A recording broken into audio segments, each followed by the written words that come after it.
Hello everyone and welcome to age 650, and we are recording here in Lindome, just a little bit south of Gothenburg in the municipality of Mölndal, and we're having a very lovely November day. It's windy and warm, and as usual in November in Sweden it's clouded. But the good news, we are today celebrating a whopping 650 lectures. Yay! Hallelujah, hallelujah. Good work, good job. And today I will talk about Stephen and Rosen, the man behind a Klein bottle for us. But he also have different topological geometrical approaches that are keenly interesting. And today I will take up Rosen's approach to the three-party structure. And what is this structure? Well, you can find it already in Plato, and this threefold distinction goes through the whole of history since Plato and forward, and it's recognizable in what we geometrically perceive to be this trichotomy.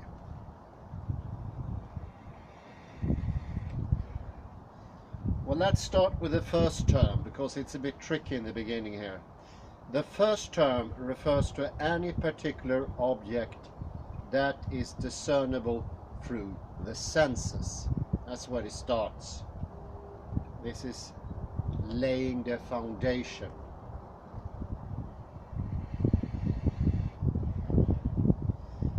Plato speaks then of the second term, that which becomes, as the receptacle, describing it as a vessel that contains the changing forms or objects without itself changing. So the first term is the particular object, the thing as you can mention it, and the second term is the receptacle, the container of the thing, and this receptacle is not undergoing any change.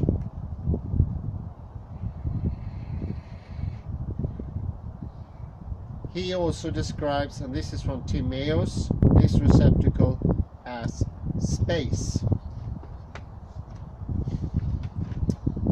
And the third leg, so to speak, of the three-party model, that's the model, you can say, for the transitory object viewed from an eternal object. So there's another object going on. And this is what causes the changes in the object. And this is in itself a changeless form, an archetype, as you could say.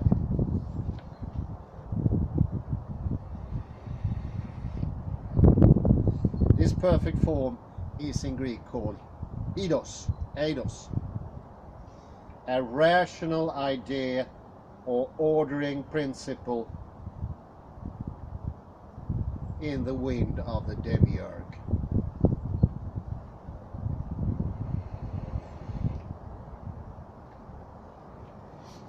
So using these archetypal thoughts as blueprints, the divine creator fashions an orderly world of particular objects and events.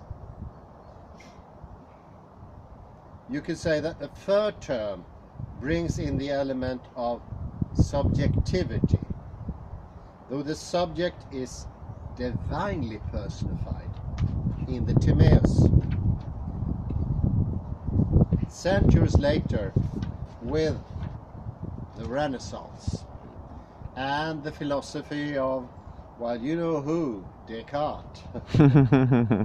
Subjectivity, subjectivity took a more secular character and became more general.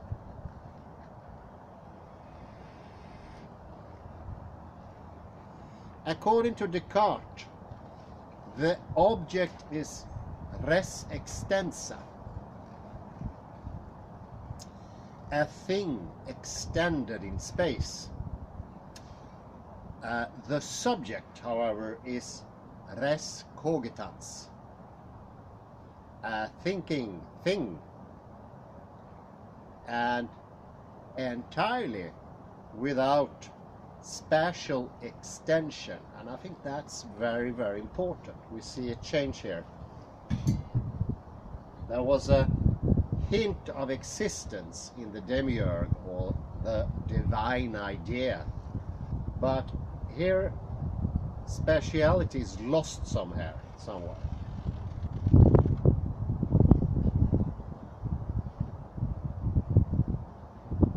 This threefold template, thus adumbrated by Plato and carried forward in history,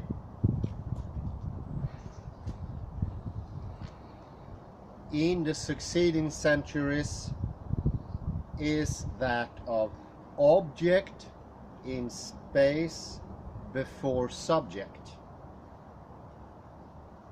So we had from the beginning an object that was changeable. It was in a receptacle that Plato at least one time mentioned as space, and it's looked upon as subject. That subject is in Descartes generalized. It's no longer divine. So there's a change from divinity to commonality, secularity. So the object is then what is experienced by the subject. And the subject is a transcendent perspective from, this is also important, it goes from. So there's a definite place from the subject to the object. And this is clearly specified in Descartes. We have a transcendent subject that is situated, and we also have a direction, goes from, and that is incredibly interesting. That is not how it was in the start.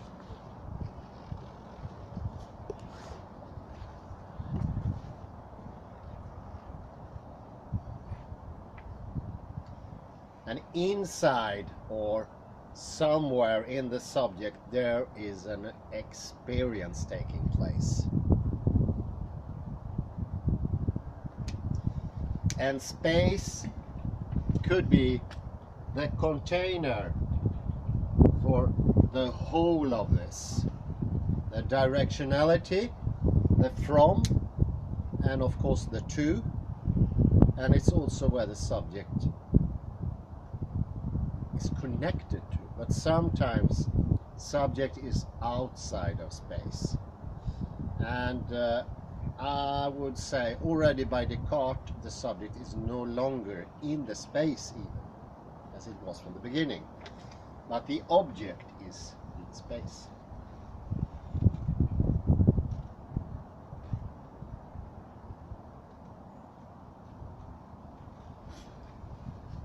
And this is formulated thus in Descartes, space is the continuous medium through which the experience occurs.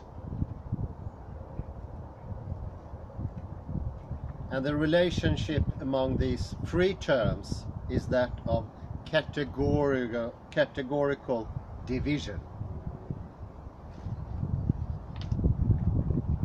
And by the time the Renaissance was over, these three-parted classical formula was firmly entrenched in human affairs and has assumed the status of self-evident intuition.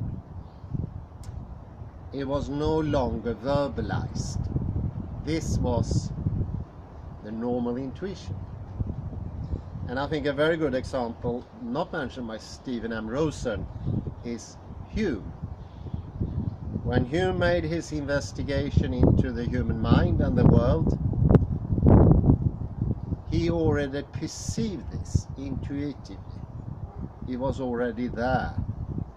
So he made no postulate about it. It was no longer a focal setting, so to speak. It was just there. And of course the same goes with D'Holbach and Voltaire and all these people.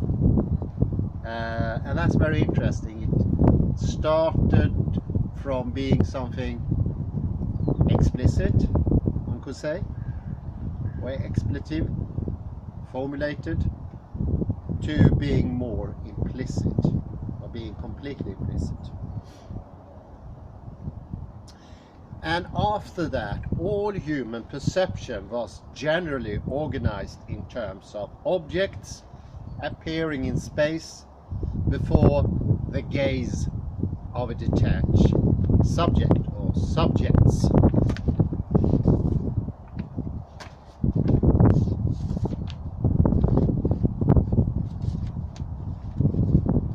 The formula is clearly evident in the domain of scientific analysis, where Descartes' philosophy is transposed into Cartesian mathematics via his system of coordinates. To see exactly how the formula applies, let us focus on a feature implicit in Plato's original account. While the object is transitory, the subject and the space in which it operates are not.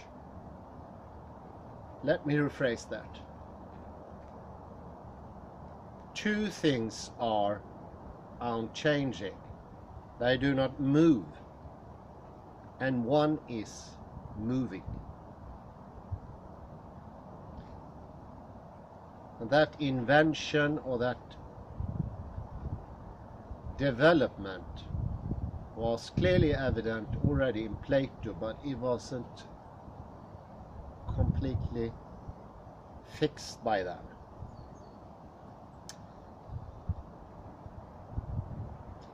So we can see this in expression of graphed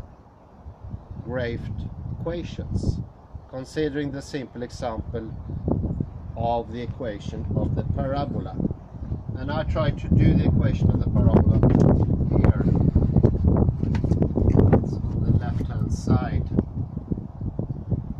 It's not the best parabola, but it is a parabola.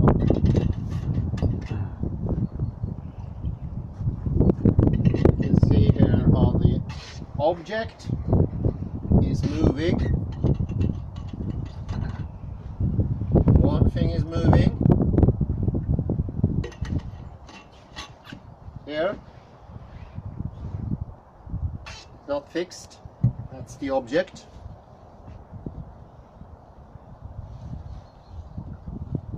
And the space is fixed.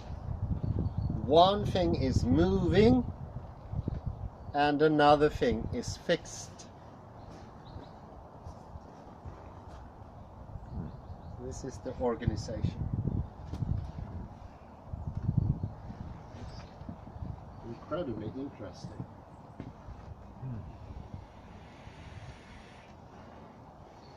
I can also mention when I studied this in primary school and also in high school afterwards,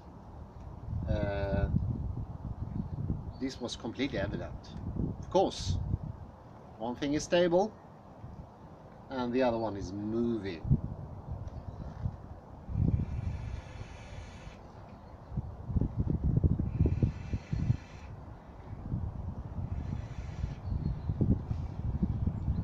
pretty clear assumption.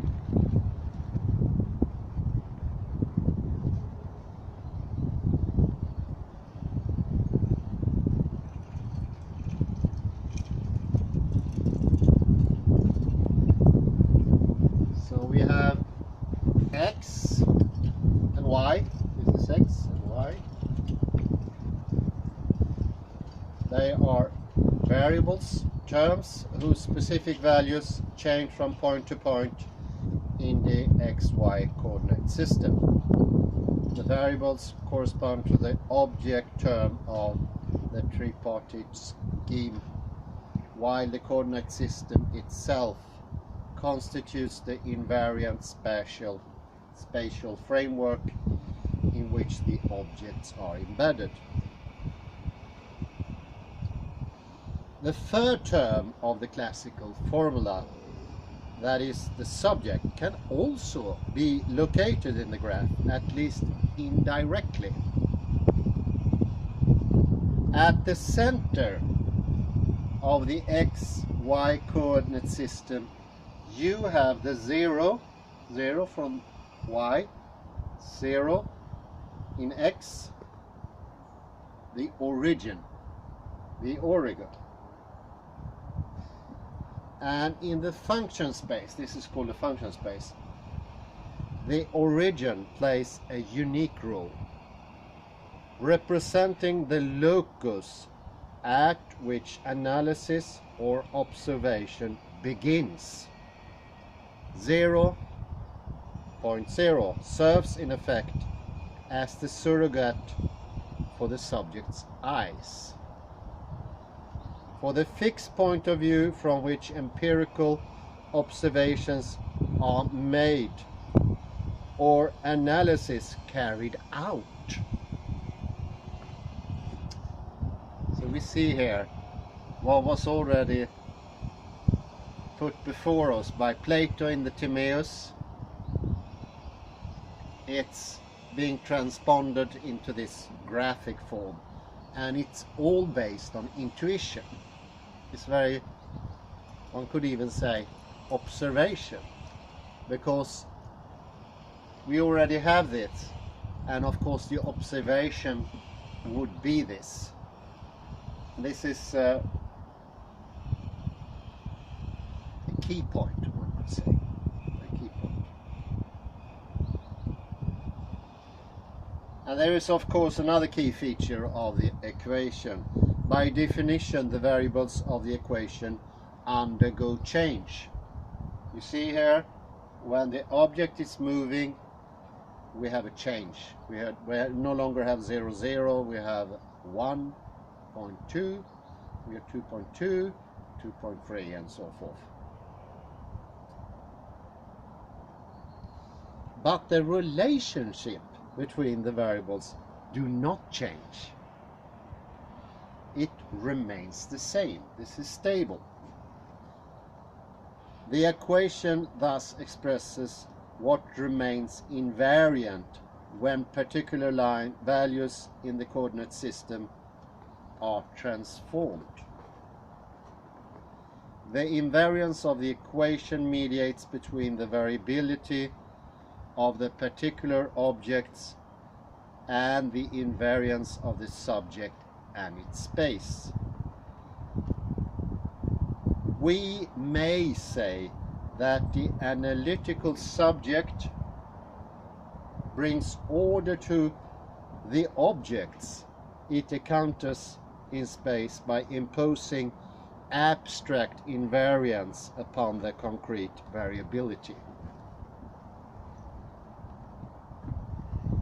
We gain some sort of stability here, and the stability comes from the inferred or the implicit subject being at 0.0, but also the relationship. This is all this relationship, a diagram. It's, even if it changes according to how the object moves, the relationship is invariant. So we can see the invariance of space. Space doesn't vary here. It's transformed into the graph. And that's for me a bit of a surprising way of putting it, but Stephen M. Rosen has a point here. It's intuitively like that, and it all started with Plato. I'd say earlier than Plato. And here we also have the idea of the passive observer that we've been discussing before, sitting in the theater looking at things happening. And for the things to be moving in this sense, you have to stand still. The subject needs to be invariant.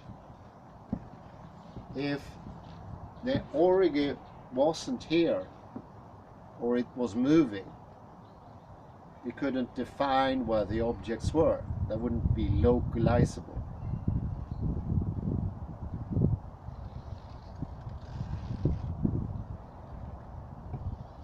With a moving origin, nothing could be localized.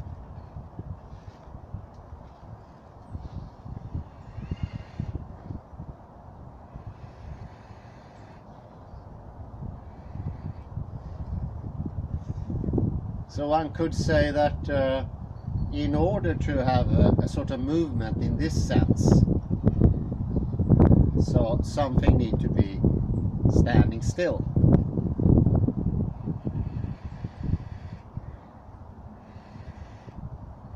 And I say this is a new way of looking at movement. We don't usually say, I have to stand still to see movement. It's not a normal phrase.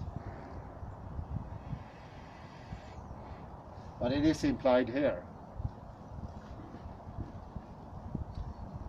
And what's happening here? We're actually defining movement. And in order to have this new movement, we need to have a stable point. Otherwise, it won't be movement in this way. We define movement in a rather restricted way, I'd say.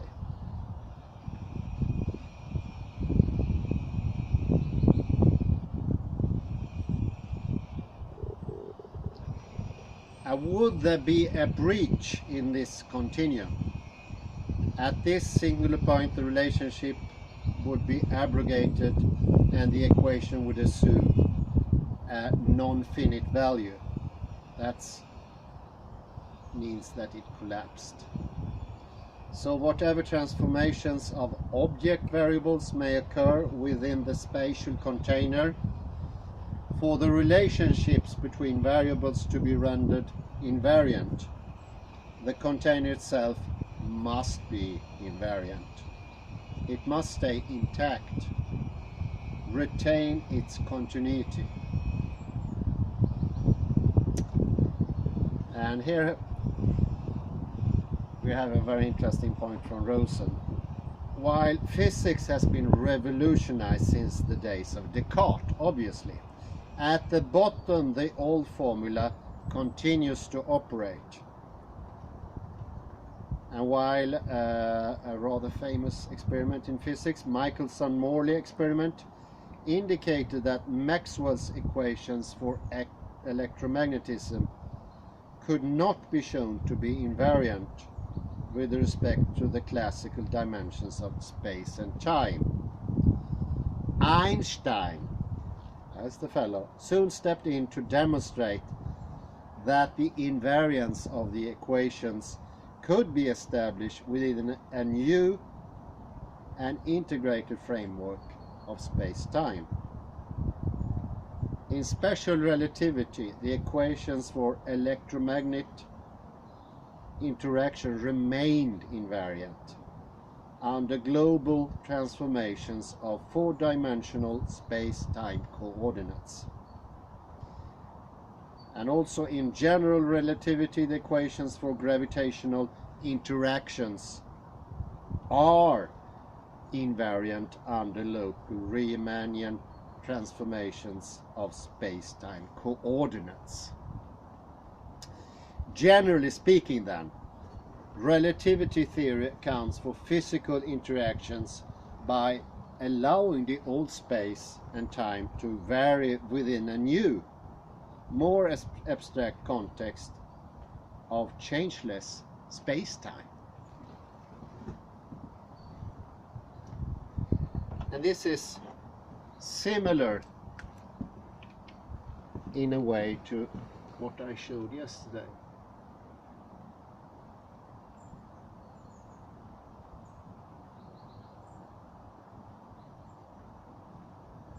Where you have the two lines that are perceived to be of different length, but as we usually say, they are of the same length. And this is the prevalence of the idea of a changeless sort of coordinate system, where you could say they are of the same length. And this is usually called an illusion because of that. And it's okay to say this is an illusion, but if you contrast that to other similar things that I showed yesterday, for instance, if you put them in a perspective like this, and you say that is not an illusion, then you are prioritizing one thing over another, and you say there is a fixed position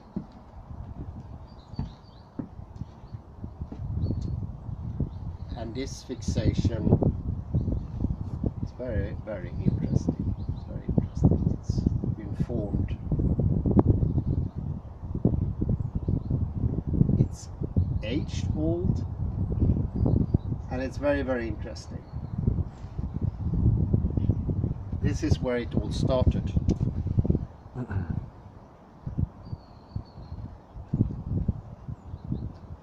So Einstein did not simply accept the intrinsic variability of concrete observation.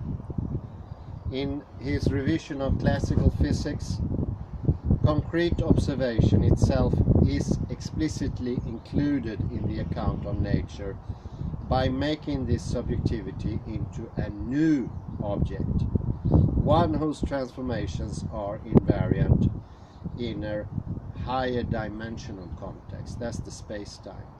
So with Einstein, the objects under scrutiny are now observational events transpiring in four-dimensional space-time. And this is the famous Einsteinian four-dimensional space-time. Usually three spatial dimensions and one temporal. And this has become the invariant substance, like Plato had. It's just been taken to a higher level of abstraction.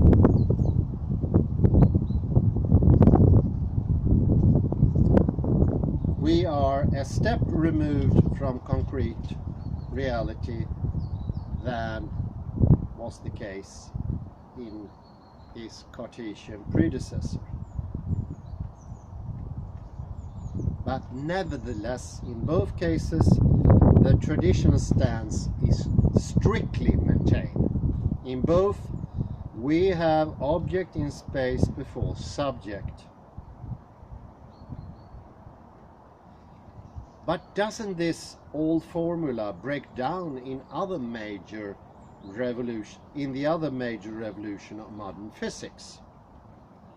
Does not the core discontinuity and accompanying subject-object interaction of quantum mechanics fly in the face of classical intuition? In the Copenhagen interpretation of quantum mechanics, a pragmatic approach is taken to this. No doubt the discontinuity lying at the heart of quantum theory entails a built-in limitation to the precision of objective measurement. Yet, uncertainty effects are readily manageable via probabilistic analysis as long as the phenomena under study are scaled well above the Planck length. With this condition met, the classical formula can continue to operate as the default assumption. However, beginning in the last quarter of the 20th century, the condition could no longer be met. Before the 70s, quantum physical research focused on the study of non-gravitational forces. We have the strong, we have the weak, we have the electromagnetic. We have 4 forces in the world. But it was focused on the non-gravitational forces. And the scale of these forces exceeded the Planck length by a considerable margin. But as research progressed, physicists become more determined to arrive at a unified description of the seemingly diverse forces. And this is this tendency that's been very much furthered by physicists like Stephen Hawking, for instance, who wants to have a unified theory of the whole universe. And generally speaking, one could say that contemporary field theory associates the unification of nature's forces with a hotter, denser, microscopically scaled universe. The greater the number of forces to be unified, the higher the unification energy and the smaller the scale of magnitude at which the forces operate. In the 1970s, with electromagnetic and weak nuclear forces having been unified, and advances made toward a grand unification of the free non-gravitational forces, physicists turn their attention to gravity. So we speak in the 70s now.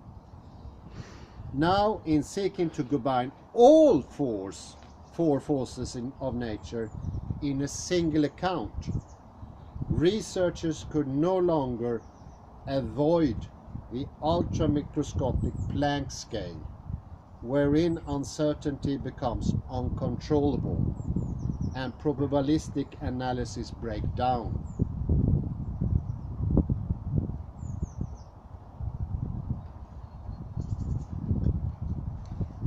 And Rosen continues to say, I venture to say that little significant progress has been made in the 30 years since the problem of quantum gravity first gained serious attention. To be sure, ambitious projects have been undertaken in this regard, most notably string theory. This has been the dominant approach, generating prodigious amounts of mathematical research and much excitement in the theoretical physics community.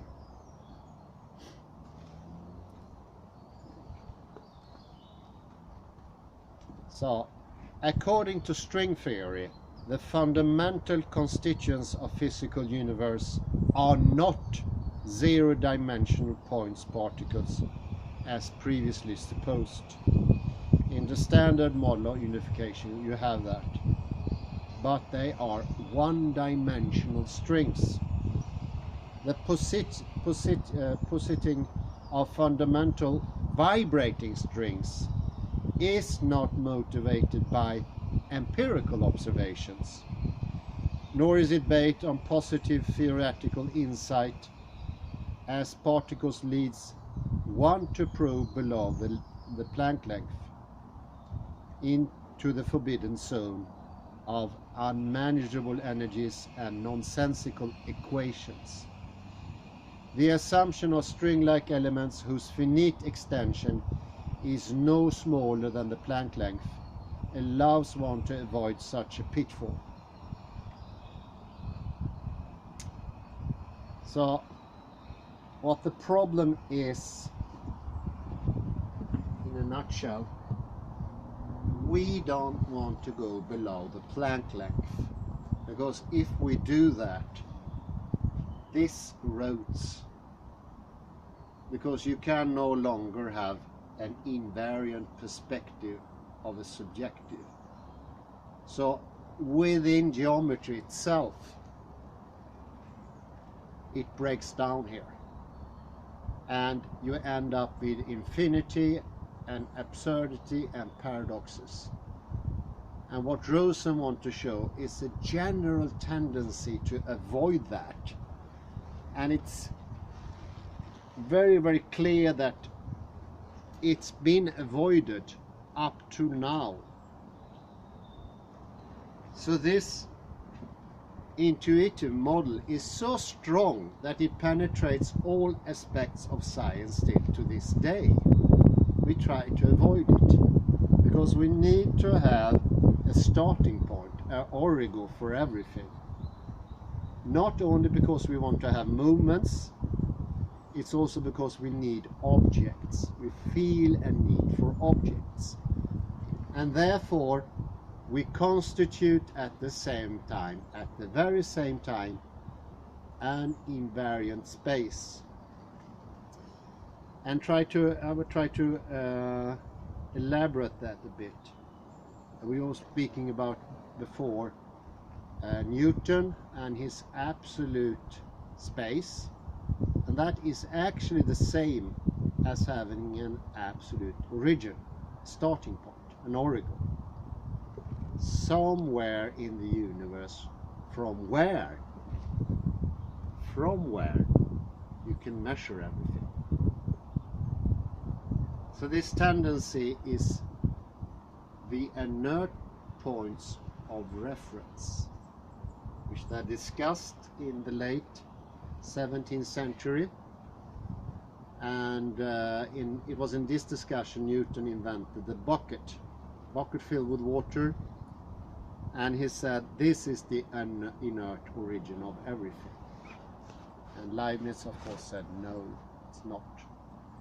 But this discussion has been carried on, and what's so interesting with Rosen is writes something I haven't thought of before, and this is this Copenhagen interpretation, that when you read it, you don't really get that it's preserving the point of origin. You only read Heisenberg's indeterminacy principle, and then you read John Bell, and then you think a little bit more, and you think that this original point of reference is gone somehow, but it's not. Its force is so strong, it has continued, although not in the specificity of what they discovered. And they already know by 1927-26 that below the Planck length, this is going to break down. But they still somehow avoided it, and it spreads even into string theory, which is a very, very popular theory now. It resembles a little bit about musical theory, and you have some sort of strings and they vibrate, and thus creating space, objects, materiality, and the forces, everything. But even they are just above the Planck length. So they try to keep everything a little bit above the Planck length, because they don't want to have this complete breakdown of the whole universe. And this tendency is extremely accurate when I come to think about it. It's intuitively, by already the 16th century, 17th century, and it doesn't become less strong. It becomes stronger, stronger and stronger, so it pervades everything. And for me it's amazing. I saw this at an early age of, maybe I was 12 or 13, I wouldn't believe I'd be able to think some otherwise 40 years later, 45 years later, that this is actually not intuition. This is actually something put down 2,000 years earlier. And I start to see, why should it be this way? We don't have any right to assume this. It has become convenient because I want to communicate, and I feel I get scared maybe. I can imagine these people don't liking there not being an origo somewhere where you start all this abstraction from. And it could also be the whole thing of transcendence comes from the obstinate, determinate will to have an origin. Because if you have an origin, you can't tell what that origin is in the world. There's a need for transcendency. And whereas in Plato it was a divine transcendency, it was a demiurge, it later became a subjective but generalized transcendency. Not any more divine, something other, but not of this world.